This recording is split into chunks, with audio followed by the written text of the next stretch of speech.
This movie is made for little kids or people on drugs. No one else.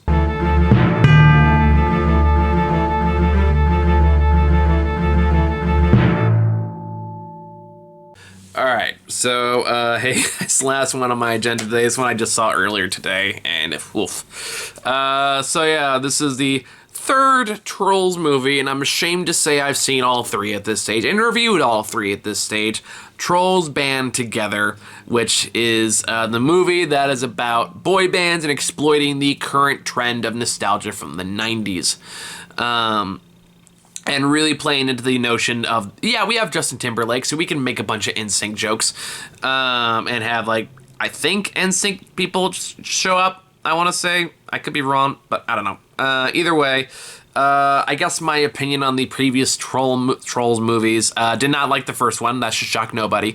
The second one, I think I actually gave a surprising pass. I haven't watched it since COVID. But I remember watching it and really kind of being surprised because it felt like it had a stronger point to make than the first one, in that it was very much leaning into themes of anti-colonialism, which I was really surprised to find in a troll movie.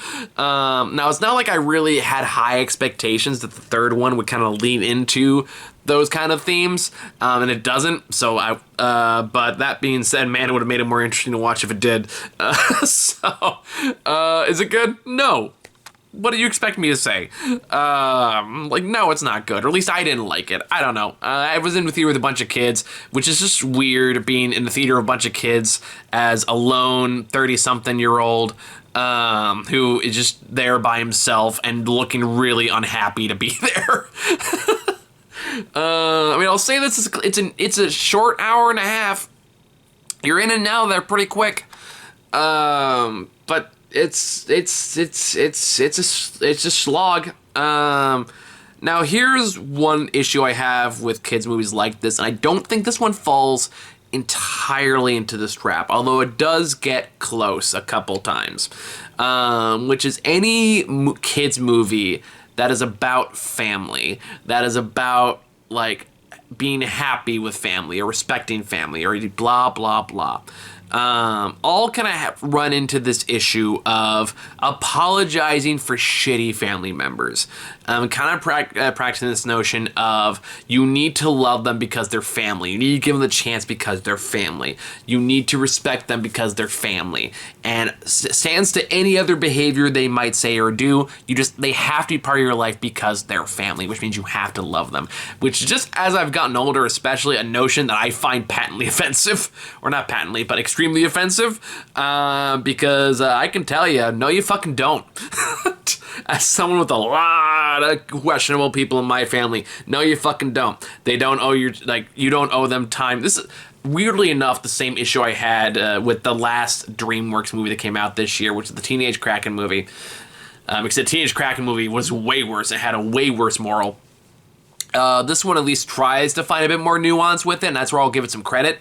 But I do feel like movies that promote the heavy themes of, oh, you have to be part of family's life because they're family, is really damaging to people who do not have good families, and really should not have a relationship with them.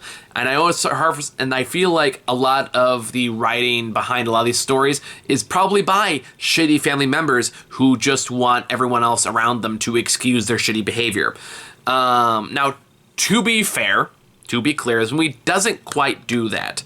So the plot of the movie, for those who don't know, if you don't follow the Trolls universe, the focus camera, focus, there we go, is about Justin Timberlake's character, not Poppy, that's the other one, Branch, is at the wedding for two of the troll-looking dudes from the first movie who are now getting married. I forget their names, but I digress. But while they're getting married, the wedding is interrupted by Branch's long-lost brother, who comes up to her and says, like, hey, I need your help. We were in a boy band back when you were a baby, and now we all abandoned you, but now I need your help to rescue your brother Floyd, who is kidnapped by these two characters, who I'm trying to find the name of. and it's not popping up on IMDb, and it's starting to annoy me. Come on, help me out here. I can only vamp for so long. Oh my god, you useless fucking thing. Just find me the fucking goddamn... The villains. They're the villains. What is your name? What is your fucking name, you goddamn people? It's like Vibe and something else. Viva? Is it Viva? No, Viva is... Velvet. That's what it is. Velvet. One of the villains, Velvet, and her brother have kidnapped Floyd and are sucking out his talent so they can become pop musicians, and it succeeds. And the brother is contained in a diamond container, and the only way to free him is if all the brothers get together to do like this perfect harmony thing, which is the only thing powerful enough to break diamond, I guess. Sure. So they all have to go on a road trip to get the band back together, and then work together to free their brother and stop the evil pop stars. And yeah, that's about as deep as it goes. So, and to be fair, like they do really establish straight off the bat that the main brother, who is the one kind of leading all this, I think his name is like Danny or something. God, I'm terrible with names today. Whatever. The leader dude. They call him the leader dude in the movie anyway. So, the leader is kind of an asshole. He's kind of takes control. He's pretty controlling, not really responsible. He did abandon it, like his brother when he was a baby, and the brother's just not over that, nor should he be. And all the other brothers are pissed off at him too. And they don't necessarily let him get away with that. They do call him out on it quite a bit. They do point out he's a shitty brother and a shitty parental figure by proxy.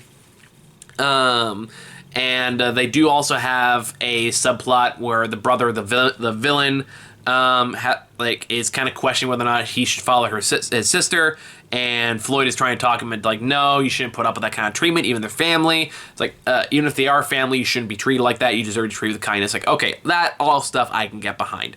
So even though it does kind of have that, oh, you should love them because you're family trope in there, it does have enough nuance that I'm willing to give it a bit of a pass. I mean, positives I can say about this movie is the animation's still pretty.